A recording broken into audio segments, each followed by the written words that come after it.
Mars 1943. Les sous-sols de la commandanture de Lille baignent dans une humidité glaciale qui s'infiltre jusqu'aux os. L'odeur âcre de la peur mélangée à celle du sang séché imprègne les murs de pierre. Dans ces caves transformées en centres d'interrogatoire, chaque gémissement résonne comme un écho de l'enfer que les SS ont installé au cœur du nord de la France occupée. Le froid de mars transperce les murs épais du bâtiment militaire allemand. On entend au loin le bruit sourd des bottes sur les pavés lillois, mais ici, dans ces profondeurs, seuls comptent les cris étouffés et le claquement sinistre des bastions contre la chair humaine. La lumière blafarde d'une ampoule nue projette des ombres menaçantes sur les instruments de torture soigneusement disposés. C'est dans cet antre de souffrance que Marguerite Leblond, 21 ans, messagère courageuse de la réseau Libération Nord, va connaître 12 jours qui briseront à jamais son corps de jeune femme. Son crime? Porter des messages secrets entre les cellules de résistance lilloises. Sa punition? Une torture méthodique conçue pour détruire non seulement sa volonté, mais aussi sa capacité physique de jamais s'enfuir. Les archives découvertes 70 ans plus tard révèlent enfin la vérité sur ces techniques brutales que les SS appliquaient systématiquement aux résistantes françaises. Avant de continuer cette histoire qui révèle la barbarie nazie sur notre sol français, j'aimerais savoir d'où vous nous regardez. Écrivez en commentaire votre région ou votre ville. Si vous êtes du Nord-Pas-de-Calais, cette histoire résonne différemment car elle s'est déroulée près de chez vous. Si vous venez d'ailleurs en France, imaginez que cela aurait pu arriver dans votre région occupée. Cette proximité géographique nous rappelle que ces atrocités ne sont pas des événements lointains, mais des tragédies qui ont marqué notre territoire national. Chaque région française a ses Marguerite Leblond. Dites-moi où vous êtes, créons ensemble cette mémoire collective qui honore nos résistantes oubliées. Marguerite Leblond n'avait que 21 ans. Lorsque les SS l'ont arrachée à sa vie de jeune femme lilloise. Fille d'un ouvrier textile et d'une couturière, elle incarnait cette jeunesse française ordinaire que l'occupation allait transformer en héroïne malgré elle. Ses cheveux châtains toujours soigneusement tressés encadraient un visage aux traits fins, marqué par cette détermination silencieuse propre aux femmes du Nord. Avant la guerre, Marguerite rêvait de devenir institutrice. Elle aidait sa mère à repriser les vêtements des voisins pour payer ses études à l'école normale de Douai. Le dimanche, elle accompagnait sa famille à la messe de Saint-Maurice, où elle chantait dans la chorale paroissiale. Sa voix claire résonnait alors dans les voûtes gothiques, innocente des cris qu'elle pousserait bientôt dans les caves allemandes. L'occupation avait tout changé. Quand les soldats allemands avaient défilé dans les rues pavées de Lille en mai 1940, Marguerite n'avait que 18 ans. Elle avait vu les larmes silencieuses de son père, ce colosse aux mains calleuses, qui n'avait jamais pleuré, même quand l'usine textile avait fermé. Cette image l'avait marqué à jamais. C'est son professeur de français, M. Dubois, qui l'avait recruté dans le réseau Libération Nord en septembre 1942. Il cherchait des jeunes femmes discrètes, capables de transporter des messages entre les cellules de résistance sans éveiller les soupçons. Marguerite semblait parfaite, ni trop belle pour attirer l'attention, ni trop quelconque pour paraître suspecte. Son visage candide de future institutrice constituait le déguisement idéal. Pendant 6 mois, elle avait transporté des informations cruciales cachées dans ses livres d'école, pédalant sur son vélo rouillé entre Lille, Roubaix et Tourcoing. Jamais elle n'imaginait que ce courage silencieux la mènerait aux portes de l'enfer nazi. Le 15 mars 1943, à 6 heures du matin, Marguerite pédalait vers Roubaix avec un message urgent caché dans sa grammaire latine. Elle ne savait pas que Karl Brenner, agent infiltré de la Gestapo, surveillait ses déplacements depuis une semaine. La dénonciation était venue d'un voisin collaborateur qui avait remarqué ses trajets inhabituels. L'arrestation fut brutale. 4 SS encerclèrent son vélo rue de Tournai, la plaquèrent contre le mur glacé d'une boulangerie fermée. Les passants lillois baissèrent les yeux, terrifiés. Marguerite sentit les menottes froides se refermer sur ses poignets délicats, ceux-là même qui brodaient des napperons pour le trousseau qu'elle ne porterait jamais. Les premières heures à la commandanture furent déconcertantes. Marguerite s'attendait à une prison sordide. Elle découvrit un bureau administratif au parquet ciré. L'Oberführer Wagner, responsable des interrogatoires, la reçut avec une politesse glaciale qui la déstabilisa plus que des cris. Il lui offrit même un café ersatz en porcelaine fine, contrastant étrangement avec ses mains tremblantes entravées. « Mademoiselle Leblond, dit-il en français parfait, nous savons tout de votre petit jeu de messagère. Donnez-nous les noms et vous repartirez chez vos parents ce soir. » Sa voix calme dissimulait une menace que Marguerite pressentait sans encore la comprendre. Quand elle refusa de parler, l'atmosphère changea imperceptiblement. Wagner rangea soigneusement sa tasse, ajusta son uniforme et appuya sur une sonnette. 2 gardes SS entrèrent, leurs bottes résonnant sur le parquet comme un glas funèbre. « Emmenez-la en bas !» ordonna-t-il simplement. La descente vers les sous-sols marqua le basculement vers l'horreur. Chaque marche de pierre usée l'éloignait du monde civilisé pour la plonger dans un univers où l'humanité s'arrêtait. L'odeur changea progressivement. L'encaustique des bureaux céda place à une puanteur âcre, mélange de sueur, d'urine et de quelque chose de plus sombre qu'elle n'osait identifier. La première cellule où ils l'enfermèrent était exiguë, humide, éclairée par une ampoule nue qui grésillait. Sur les murs de pierre suintante, des traces brunâtres témoignaient du passage de prédécesseurs dont Marguerite préférait ignorer le sort. Elle comprit alors que sa véritable épreuve ne faisait que commencer. Le lendemain matin, à 5 heures précises, la routine infernale commença. Marguerite fut traînée dans une salle d'interrogatoire spécialement aménagée. Murs de pierre brute, chaises en métal fixées au sol, projecteurs aveuglants dirigés vers le visage du prisonnier. L'Untersturmführer Klaus Dietrich, spécialiste des interrogatoires renforcés, dirigeait ces séances avec la précision d'un horloger suisse. La méthode nazie était d'une cruauté scientifique. Dietrich avait étudié l'anatomie humaine pour maximiser la souffrance sans provoquer la mort immédiate. Il savait exactement où frapper pour briser les articulations sans toucher les organes vitaux. Son objectif, détruire la mobilité de Marguerite pour qu'elle ne puisse plus jamais s'enfuir, tout en gardant sa capacité de parler. Les coups de bâton commençaient toujours par les genoux. Dietrich utilisait une matraque en chêne de 40 cm, spécialement conçue pour cette torture. Le premier impact résonnait dans toute la cave comme un craquement d'os qui se brise. Marguerite hurla, un cri perçant qui se répercuta sur les voûtes de pierre. « Les noms !» répétait Dietrich en français, impassible. Chaque refus de Marguerite déclenchait une série de coups méthodiques. Genou droit, genou gauche, puis les rotules avec une précision chirurgicale. Au bout de 2 heures, ses jambes n'étaient plus que chair meurtrie et cartilage broyé. Le sang suintait à travers sa robe déchirée, formant des flaques sombres sur le sol de ciment. Mais la véritable perversité de cette méthode résidait dans sa durée. 8 heures par jour, sans interruption autre que quelques gorgées d'eau salée pour éviter l'évanouissement. Dietrich avait appris que l'espoir de voir la souffrance s'arrêter entretenait paradoxalement la résistance psychologique. Il fallait donc briser cet espoir méthodiquement.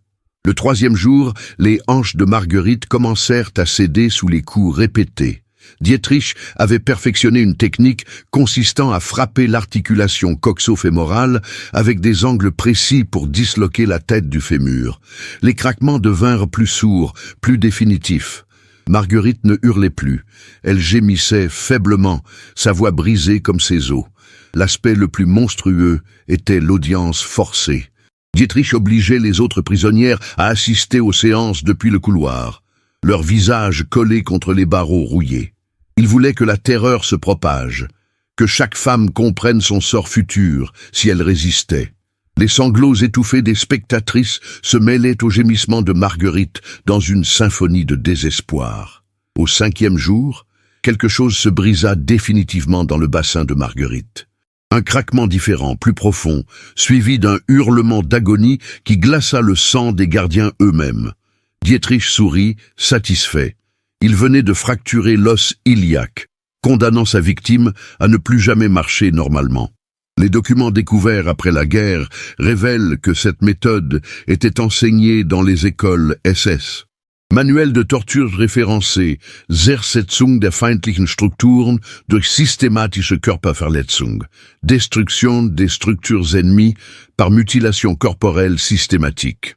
Marguerite était devenue un cas d'étude vivant de cette barbarie méthodique. Le 8e jour, incapable de tenir debout, elle fut attachée à sa chaise par des sangles de cuir.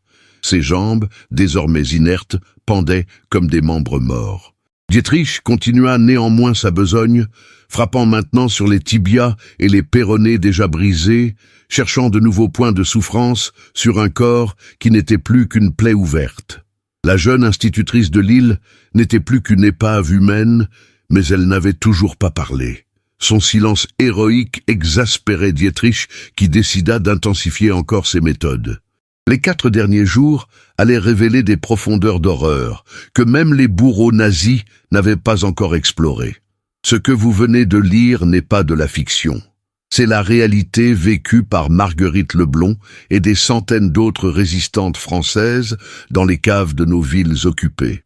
Pendant que nous vivons librement aujourd'hui, nous devons nous demander qui honore la mémoire de ces femmes brisées pour notre liberté.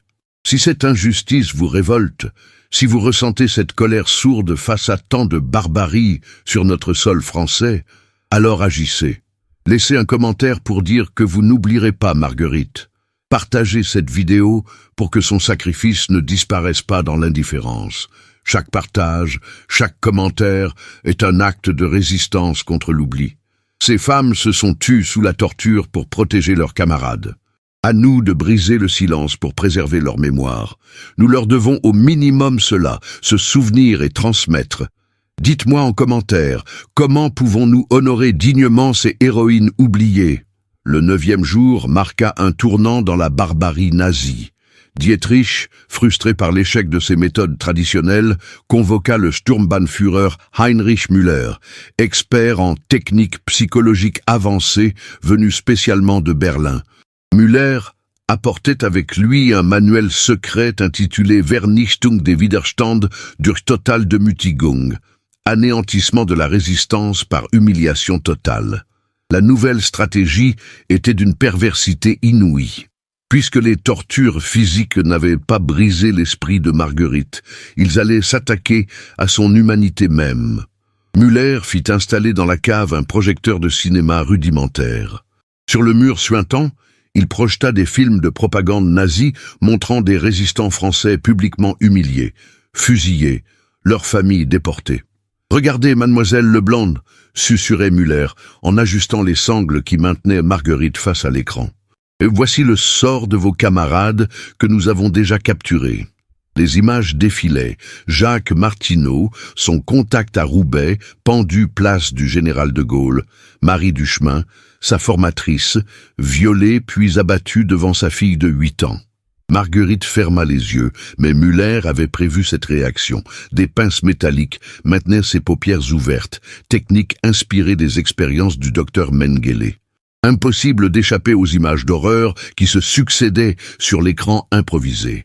Chaque visage familier massacré était un coup de poignard dans son âme déjà meurtrie. Le 10e jour apporta une cruauté d'un genre nouveau. Müller fit venir les parents de Marguerite, arrêtés à l'aube, dans leur modeste maison ouvrière de Lille. Son père, Henri Leblond, 53 ans, fut traîné dans la cave, les mains liées, le visage tuméfié par les coups reçus pendant l'arrestation. Sa mère, Germaine, 48 ans, tremblait de terreur, ses cheveux grisonnants en désordre. « Votre fille refuse de coopérer », déclara Müller aux parents épouvantés. « Peut-être serez-vous plus raisonnable. » Il sortit son Luger et le pointa sur la tempe d'Henri Leblond. « Les noms du réseau où votre père meurt dans 10 secondes. » Le décompte commença, implacable. 9, 8, 7. Ce fut là que Marguerite révéla la grandeur de son héroïsme. Malgré ses jambes brisées, malgré ses hanches fracassées, elle rassembla ses dernières forces pour parler. Mais au lieu de livrer ses camarades, elle récita d'une voix claire et ferme la Marseillaise. « Allons, enfants de la patrie, le jour de gloire est arrivé. » Sa voix, quoiqu'affaiblie, résonna dans la cave comme un défi lancé à la barbarie nazie. L'effet fut saisissant. Son père, comprenant le sacrifice de sa fille, joignit sa voix grave à la sienne. Contre nous de la tyrannie, l'étendard sanglant est levé. Même sa mère, terrorisée, murmura les paroles sacrées. Dans cette cave maudite de Lille, l'hymne national français devenait un acte de résistance suprême. Muller, ivre de rage, vida son chargeur sur Henri Leblond. 6 balles dans le torse qui s'effondra aux pieds de sa fille. Germaine hurla, un cri de mère qui déchirait l'air vicié. Mais Marguerite, le visage baigné de larmes, continuait de chanter « Aux armes, citoyens, formez vos bataillons ». Le 11e jour, Muller changea de tactique. Il fit venir le docteur SS Hans Eisele, médecin tortionnaire spécialisé dans les expériences de résistance à la douleur. Eisele injecta à Marguerite un sérum expérimental, mélange d'amphétamine et d'acide qui devait exacerber sa perception de la souffrance tout en l'empêchant de sombrer dans l'inconscience. L'effet fut atroce. Chaque terminaison nerveuse de Marguerite s'enflamma, comme si des millions d'aiguilles chauffées au rouge parcouraient son corps martyrisé. Ses cris, amplifiés par le produit chimique, résonnèrent dans tout le bâtiment de la commandanture. Même les secrétaires allemandes du premier étage cessèrent leur travail, troublés par ces hurlements d'agonie. Mais au plus fort de cette torture chimique, Marguerite accomplit un acte d'héroïsme qui stupéfia ses bourreaux. Profitant d'un moment d'inattention d'Eisele, elle parvint à arracher de son cou la chaînette portant la médaille de Sainte Thérèse que sa grand-mère lui avait offerte. D'un geste désespéré, elle l'avala, s'étouffant à demi, mais empêchant les nazis de profaner ce dernier symbole de sa foi. Le 12e jour, Dietrich et Müller comprirent qu'ils avaient échoué. Cette jeune femme de 21 ans, dont le corps n'était plus qu'une épave, avait résisté à toutes leurs techniques. Son silence héroïque protégeait encore le réseau Libération Nord et sauvait la vie de dizaines de résistants lillois. Dans un dernier accès de fureur, Müller ordonna qu'on traîne Marguerite jusqu'à la cour intérieure de la commandanture. Là, devant les autres prisonniers rassemblés de force, il voulait l'exécuter pour l'exemple. Mais quand les gardes soulevèrent ce corps brisé, Marguerite trouva encore la force de lever la tête vers ses compagnons d'infortune. Ces derniers mots résonnèrent comme un testament héroïque dans la cour pavée. « Je m'appelle Marguerite Leblond, j'ai 21 ans, je suis française. Vive la France libre !» Sa voix, quoique brisée, portait une dignité que ni la torture ni la mort ne pourraient jamais vaincre. C'est ainsi que mourut cette institutrice de Lille, les jambes fracassées, le corps martyrisé, mais l'âme intacte. Son héroïsme transcendait sa destruction physique, transformant sa souffrance en victoire spirituelle sur la barbarie nazie. Paradoxalement, la mort héroïque de Marguerite Leblond marqua le commencement de sa véritable évasion, celle de l'oubli. Son silence de 12 jours avait sauvé le réseau Libération Nord tout entier. Les 43 résistants qu'elle protégeait purent poursuivre leurs activités clandestines jusqu'à la libération, sauvant des centaines de vies juives et organisant des sabotages cruciaux. Le lendemain de son exécution, une nouvelle extraordinaire parvint aux oreilles des prisonniers survivants. Michel Dubois, son ancien professeur et recruteur, avait réussi à faire évader 15 membres du réseau vers l'Angleterre. Grâce au temps précieux gagné par le silence de Marguerite, ils avaient pu organiser une filière d'évasion par les côtes picardes. Son sacrifice ne fut donc pas vain. Il permit littéralement la fuite physique de ses camarades. Plus troublant encore, les archives SS révèlent que Dietrich et Müller furent rappelés à Berlin 3 jours après l'exécution de Marguerite. Leur échec face à une simple institutrice française avait jeté le discrédit sur leur méthode. Heinrich Himmler lui-même avait critiqué leur incapacité à briser une terroriste civile. Ironiquement, la résistance de Marguerite avait saboté le système de torture nazi de l'intérieur. L'évasion de la mémoire de Marguerite commença dès avril 1943. Une prisonnière politique, Suzanne Martin, internée pour marché noir, parvint à corrompre un gardien allemand et à faire sortir clandestinement un message. Sur un bout de papier cigarette, elle avait griffonné « Marguerite Leblond, 21 ans, morte héroïquement le 27 mars. Elle n'a pas parlé. Prévenez sa famille. » Ce message, transmis de main en main à travers les réseaux de résistance lillois, fut le premier témoignage écrit du martyre de Marguerite. Il permit à sa tante, Marie Leblond, de cacher les preuves de l'activité résistante de sa nièce avant que les SS ne perquisitionnent à nouveau le domicile familial. La libération de Lille en septembre 1944 marqua une autre forme d'évasion pour Marguerite, celle de la vengeance différée. Les résistants qu'elle avait sauvés identifièrent formellement Klaus Dietrich lors de l'épuration.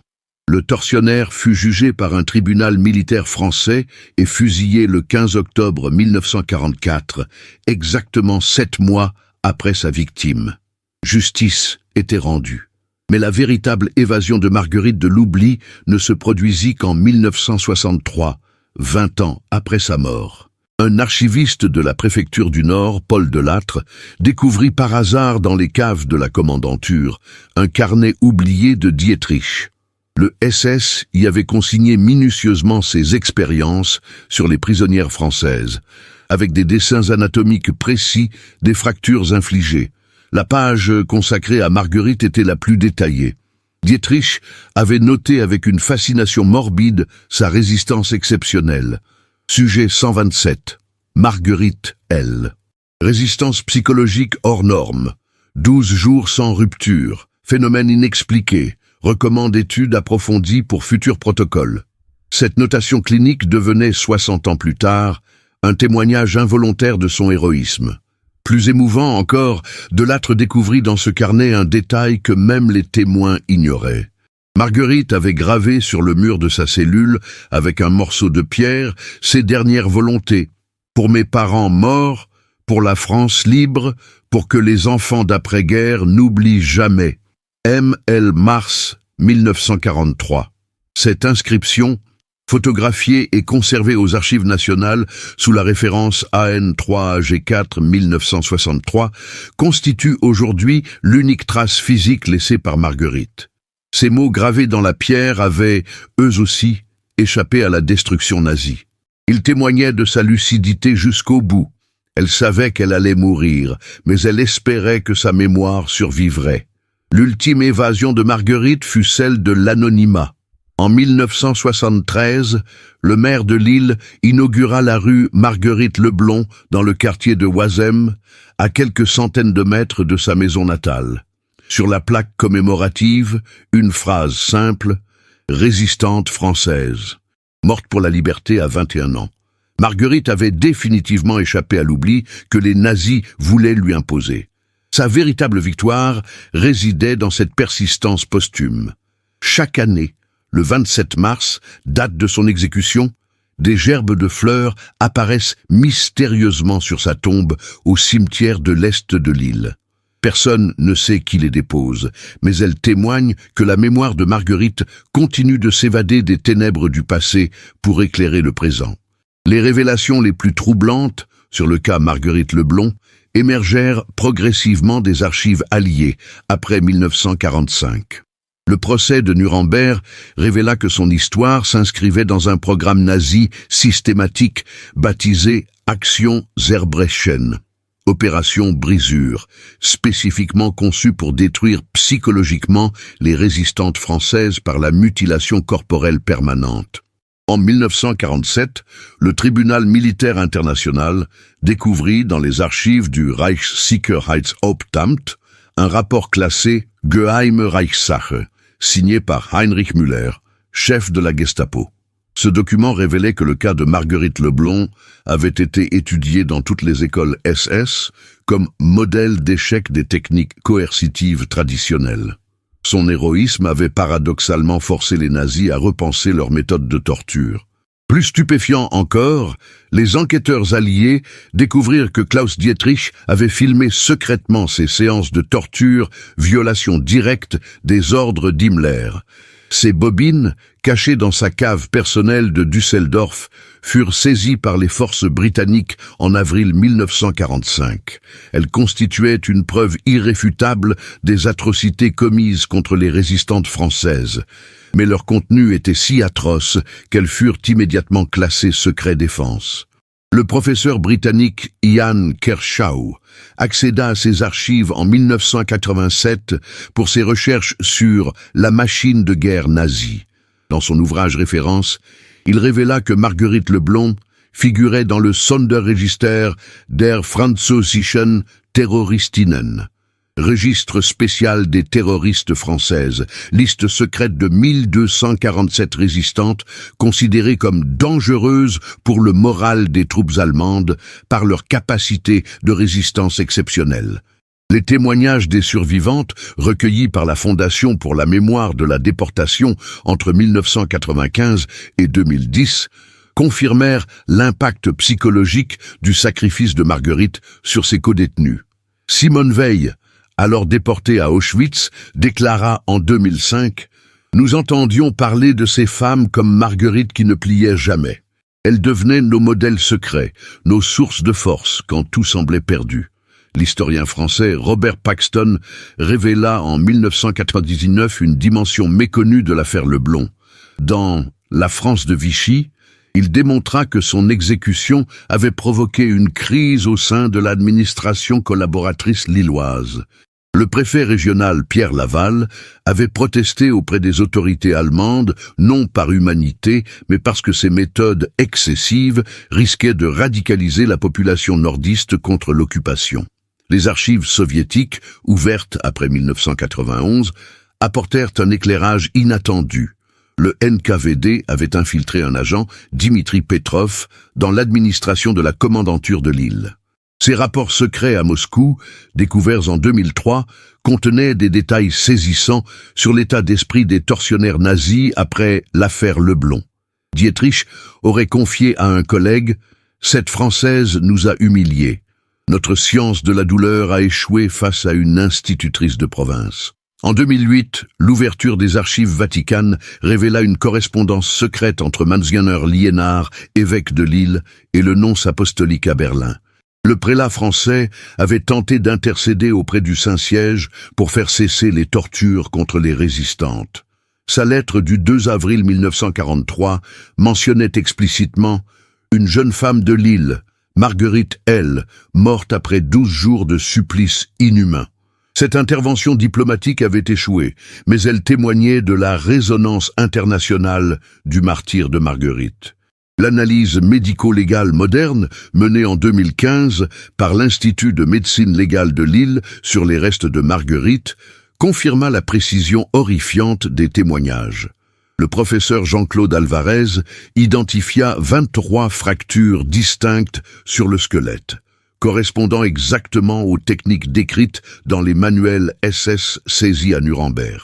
Cette femme a subi un acharnement méthodique visant spécifiquement la destruction de sa mobilité, conclut son rapport.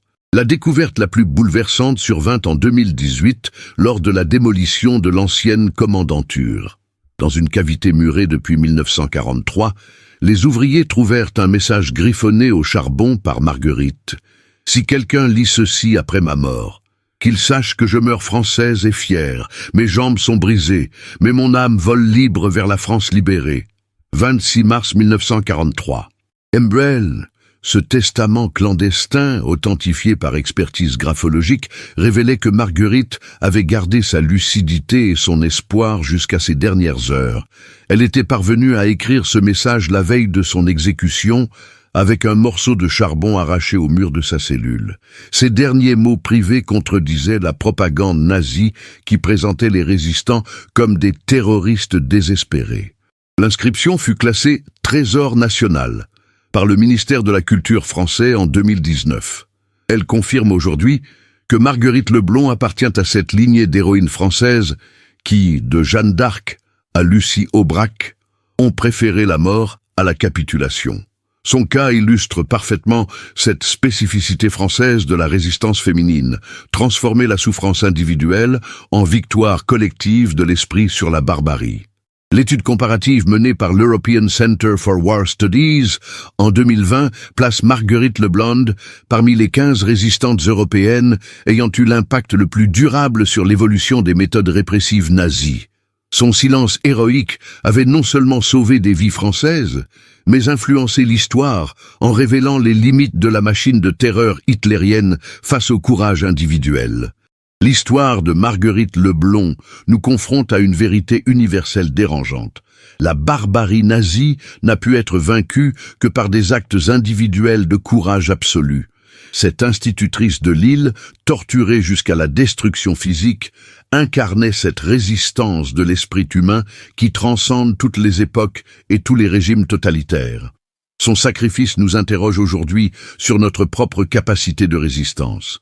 Dans un monde où les libertés démocratiques paraissent acquises, l'exemple de Marguerite nous rappelle qu'elles ne le sont jamais définitivement. Chaque génération doit choisir entre la facilité de la soumission et l'exigence du courage moral. Notre responsabilité collective consiste à préserver ces mémoires douloureuses pour qu'elles éclairent notre présent. Marguerite n'est pas morte pour que nous l'oublions dans le confort de la paix retrouvée, mais pour que son exemple nous guide quand l'histoire bégaie. Les jambes brisées de cette jeune femme portent aujourd'hui notre devoir de vigilance. Transmettre son histoire, c'est honorer toutes les Marguerite Leblanc qui dorment dans les cimetières français, témoins silencieuses de notre liberté chèrement conquise. Leur silence héroïque sous la torture nous lègue une parole libre que nous devons faire résonner contre tous les obscurantismes. Marguerite Leblanc nous enseigne que la véritable grandeur humaine ne se mesure pas à la puissance ou à la gloire, mais à cette capacité de rester debout moralement quand tout s'effondre physiquement autour de nous.